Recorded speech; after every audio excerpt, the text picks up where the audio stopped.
everybody, my name is Holly Resnick, and today my guest and friend is Blake Sakamoto, and he's currently a candidate for something called Man of the Year through the LLS organization. Yes. Will you please describe what that is about?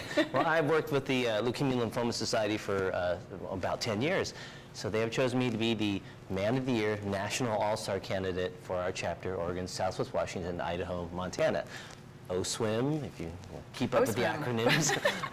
So that means my campaign to fundraise, I compete against chapters all around the country. That would be, New York, Texas, California, all over. So I have a lot of work to do. Okay, and so you said you've done this before and had some success, and so they asked you to be a bigger part of it. They did. So every chapter has a competition regionally within their own chapter against 8 guys, 8 gals, 8 students working it out. It's like Survivor. Like Survivor. And there will only be one. one man, one woman, one student. Well, we hope team. it's Blake. So, yeah, well, and so I did that a few years ago. It was a lot of fun, and I really enjoyed getting out in the community and raising money. And so now I have to do it on a national basis. You get to do it on a national. Yeah, but I feel that I can employ people around all the world and reach those people just via the internet, social media, and just really work as hard as I can in the 10 weeks we have. Oh, is it 10 weeks? Yeah, it goes from early March to May 12th. Okay. And so we have, every day there's something you have to do that you have to be creative. Yeah, and you know what's cool, talking about social media and your presence in social media, a lot of people might recognize you from your music career. I do things. He does do things, yeah. So tell us about your musical journey. Oh my gosh, so I grew up, born and raised in Portland all my life, lifer. Me too, hey, what? Hey. We're like unicorns. There's not a lot of us around It's anymore. true. They're all coming from parts elsewhere. Yeah, we won't say where. Yeah, we just want their taxable income.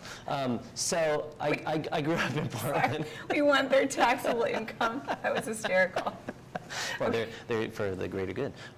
So your musical journey began in Portland. In Portland, I was a kid, played piano, and then, you get to high school and it's like, I want to play in a rock band. Of course you And so you do that, and then also played in jazz band. But as you kind of get in your 20s, what am I going to do? So I played in cover bands, and I moved to California for a couple of years, and it was great just learning the industry a little bit through some people I knew down there, and almost got signed with one band.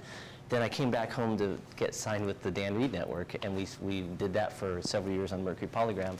And then after that, I became like dad and did that for like a long time. And that's also rock star and status. that was like a lot of fun too. So I did all the musical stuff at all the schools. I was running the show at all the grade Dan schools and high Reed schools. Network. Yes. I got to tell you, I'm a child of Portland, of the 80s and 90s, and did you see us? Of course I did. Of course I did. Huge fan. Can I get your autograph actually after this? We can it was all about the hair back then. It still is. Clearly. We had hair. But I actually went and watched one of those videos from back in the day. Oh God, you're stalking it. I did. I stalked you. Okay. There was so much hair and hair flipping. Is that like 99% of rock bands? Well, hair. There's a way to do it without throwing your back out of your neck. Really? Yeah. It's a technique. Y'all get together and yoga stretch before a performance? Well, I had my thing. I don't know about the other guy. How much fun was that, though? That was fun. Every day was like Christmas. Was it? So, it's cool enough. And, if you're in the industry, in the music industry, then you'll know some of the names. So initially, when you're a hot band locally and people are coming out to see you, management's coming out to see you, we had a couple guys who were competing to be our managers. One guy was Tommy Mottola from New York. He was Hall & Oates manager, Carly Simon's manager, and John Mellencamp's manager. Wow. Later became Mr. Mariah Carey. Oh, hey. But we also had on the other side, on the West Coast, we had Bill Graham from San Francisco, promoter of Legend, Live Aid, Amnesty International, all the Stones, Grateful Dead. So Bill won. Not in terms of what he could do or what Tommy couldn't do. We just vibed with Bill. Yeah. And Bill was great. So every day you ride on the bus with him, or Bill sat in the back of the van with us and tell rock stories of that only you could hear from legend people who were there at the beginning. It up. So that was cool. So that's like part of the journey. Then eventually the guy who signed us signed Bon Jovi, and we worked with Bon Jovi's producer. And you opened for Bon Jovi. We opened for Bon Jovi. What was that like? It was like, that was again like Christmas every day. Christmas so every day. That was a true rock tour. So in like what you want a rock tour to be. You play your show, you're sweaty, you just climb on the bus after and you head to the next city. And that's like you're down the road and you do it again, you do it like, several nights in a row, you get half a day off and you shower.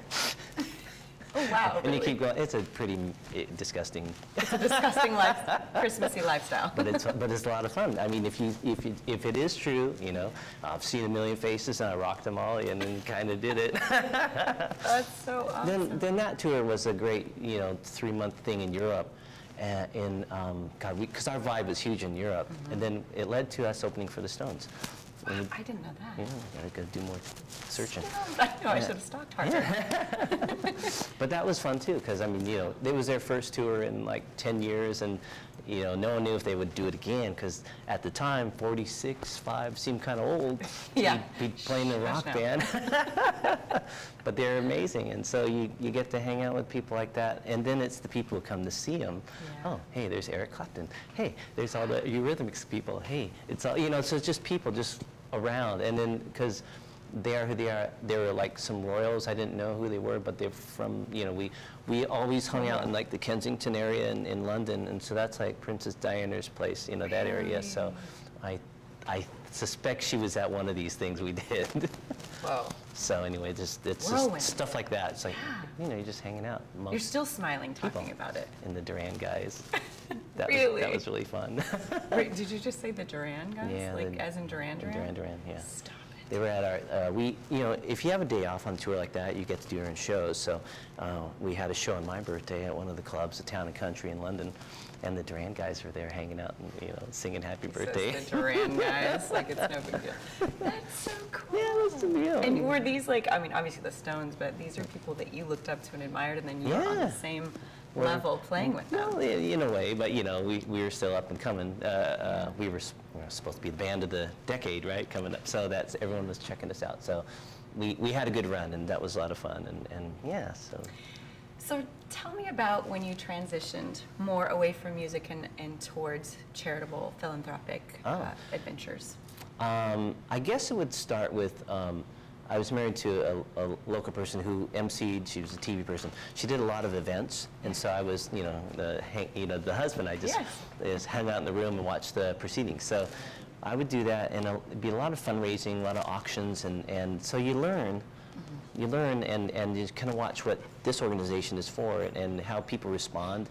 I think it was the way people respond from their heart in giving and what this event meant to them, if it's the Cancer Association or Heart Association, all these different things. And you kind of have a feel for, like, that would be fun to help. Yeah. I don't know what I could do. I can help. Yeah. So that's kind of how that started. And it kind of gave you sort of I don't have to, play shows every night. I don't need to be millions of people and touring.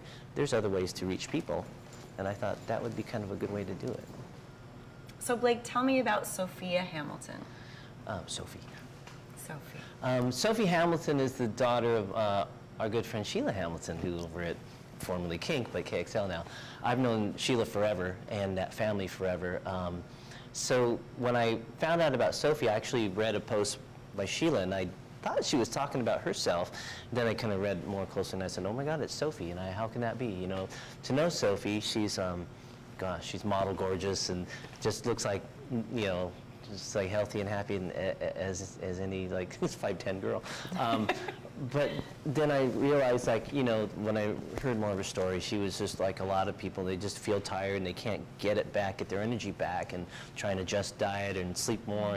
And she finally went to a doctor, and she had cancer. She had leukemia, or chronic myeloid lymphoma.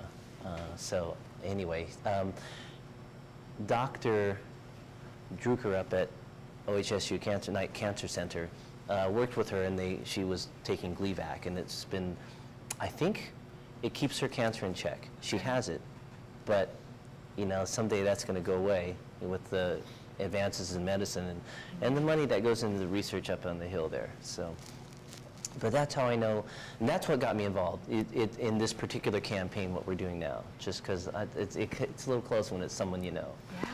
And so that's that spurred us into action. So what are your goals through this campaign this year? Well, we have a lofty fundraising goal. Let's hear it. And so You just put it out there just because it gives you something to shoot for. So we were trying to raise $150,000 for our particular campaign that goes into the big kitty for our local chapter, which is, it's a large number, but I think it's doable. And if we can do better, then cool. But if we don't reach that, it's okay. There's a part of it that you talk about it a lot, get the awareness out there, and then you raise what you can raise, which is all helpful. Every dollar helps in some way in that research. And when you think about the young people, the kids who get diagnosed and then their families don't have the means to pay for the medicine, then this is why we do it, because we want to make sure that they continue on. And we'll find an answer. Because, I think what I discovered over the years is that the research, they really research the blood on a molecular level, and if we can win there, then we can win a lot of things and fight a lot of diseases, not just cancer. So that's kind of where it just makes a lot more sense to me. And I don't know, I can't talk tech or medicine, but I know that's what we're working on. I love it. And so you said you have something to do every day. Try and think of stuff to do, whether it's a crazy post or just things just to get out there, or events and things like that. So how can people get involved? Do you have a link or something that we can post so that people can help? If you can put if you can superpose a link, or we can connect it. But yeah, it's the lls.org/oswim, then Man of the Year. Okay, and we'll have that for people so they can get involved. Yeah. What would the title of Man of the Year mean to you? Oh, well, I think it just means that we did a good job and we worked really hard. And I have a team of people, about 10 people work with me. Everyone has their individual way to help us achieve this goal. And everyone's working really hard to do it. And we all coordinate and check in.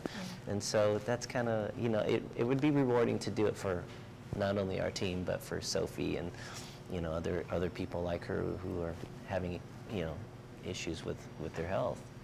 And so after this campaign, what would be next for Blake Sakamoto? So our campaign ends May 12th, so on May 13th it's Mother's Day, so I got things to do. But yeah, I think, just because it's reinvigorated doing this campaign or being asked to do this. I wasn't, I always thought, well, if they ask me again, I'm sure. But when they did ask me, timing was like, they asked me, I just found out about Sophie. So I think moving forward, there's something all of us can do that can contribute to our communities. So we'll just keep moving forward and doing that, doing the good work if we can, when we can. I love it. Thank you so much. Well, thanks for sharing with us. You're welcome. Thanks for having me. And you can get involved, and we'll have that link below. Thank you.